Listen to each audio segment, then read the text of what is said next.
أينما كنا أينما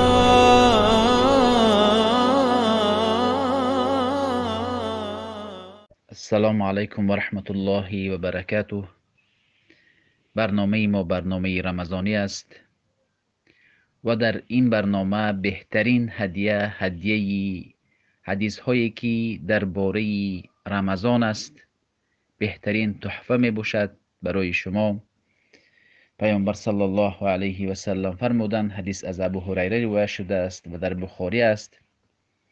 پیامبر می گویند هر کسی که من اکل ناسیا و هو صائم، هر کسی که در وقتی که او روزه دار است، در ماه رمضان روزه گرفته است، اگر او از روی فراموشی چیزی را خورد، فلیتم صومه، او روزهش را بر دوام دارد، زیرا او از روی فراموشی خورده است، روزهش نشکسته است. فانما اطعمه الله و سقاه، زیرا الله به او طعام داده است و او را نوشانیده است. بنابراین بعض شخص هایی که در ماه رمضان که این 30 روز روزه میگیرند، دیگر 11 ماه عادت کردند. برای همین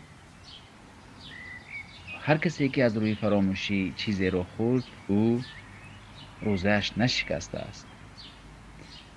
و در دیگر حدیث آمده است که سنن مستدرک حاکم، من افطر فی رمضان ناسیا فلا قضاء علیه ولا کفارته، هر کسی که در ماه رمضان، در روز رمضان چیزی رو از فراموشی خورد، اگر چندی که او بسیار خورد و سیر شده باشد، فلا قضاء علیه، او روزه بدل این روزه نمیگیرد، قضا ندارد و کفاره هم ندارد، زیرا فراموش کرده خود است.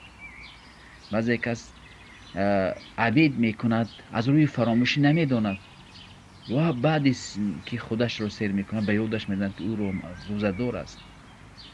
پیامبر صلی الله علیه و سلم میگن که من افطر فی رمضان ناسیا، یعنی شرط این که فراموش کرده باشه، فلا قضاء علیه ولا کفاره،